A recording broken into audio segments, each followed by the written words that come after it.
Students, the continuance of the previous topic, which is consumer exploitation. So the previous class we saw 4 points regarding the consumer exploitation. Then point number 5, substandard product. It is another way of exploitation of consumer. So some of the goods are damaged or defective quality or damaged items are packed in the container. So while purchasing of such commodity, the consumers are unable to find out such defective quality as well as the damaged product, and the consumers are unable to or difficult to exchange or the return of the same product. So because of the consumers do not get the bill or receipt while purchasing of such goods. And at the same time, the sellers are not willing to raise the bill for the sale of such product. Or the sellers are trying to avoid the raising of bill. And also, they contain the statement in the invoice like this: goods once sold cannot be taken back or exchanged. So in the bill or the invoice contain the information like this: goods once sold cannot be taken back or exchanged, so that the consumers are easily cheated. The consumers are easily or legally cheated by the seller or the producer. So as a consumer, we have to get the bill or receipt while buying of any goods or commodities. Suppose if there is any defective in quality or damaged product, we can exchange or we can return the goods and get a new one. Only we are having a bill or receipt for the product. And technically, the seller or printed like this: the goods once sold cannot be taken back or exchanged. So in this sentence, they are simply escaping from the loopholes in the legal systems. So the consumers are easily and legally cheated, and they are unable to take the remedies for the complaints. And point number 6, product risk. Whenever we use the product, the goods may likely to cause danger to the user or the consumer. So it is the duty of the manufacturer or the producer explains about the product, usage of the product, and the precautionary measures to be taken while using of such goods, as in the form of forewarn. So forewarn should be given by the manufacturer or the producer in the form of booklets.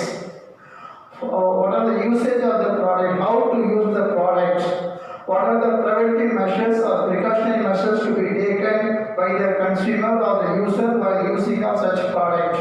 So in practice, these are not given by the producer or the manufacturer.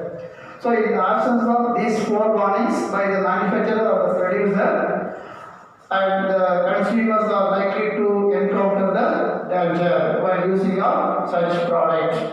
So this is especially happening in the electrical items and the electronic items. Say for example, iron box, washing machine, mixies, grinders, air conditioners, and all other household appliances.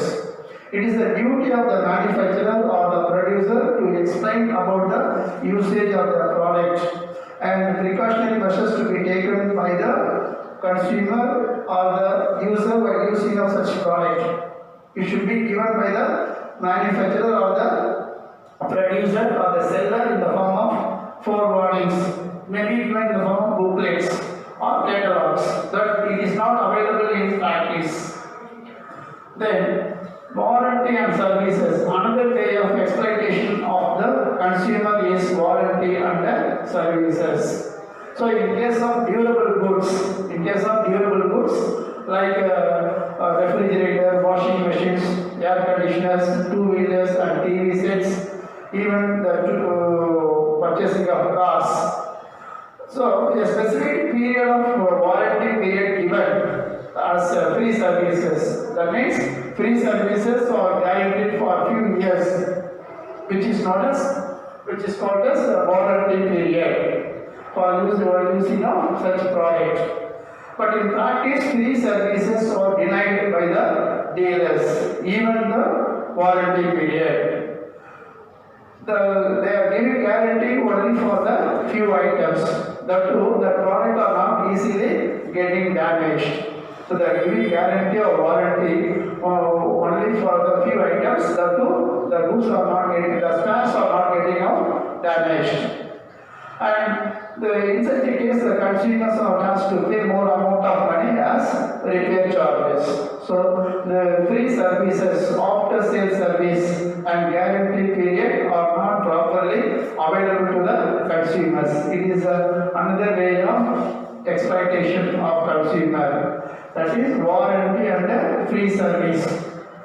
After sales service for the durable goods. It may be refrigerator, washing machine, air conditioner, two-wheelers and other household appliances, including cars also. Then unsuitability of the product.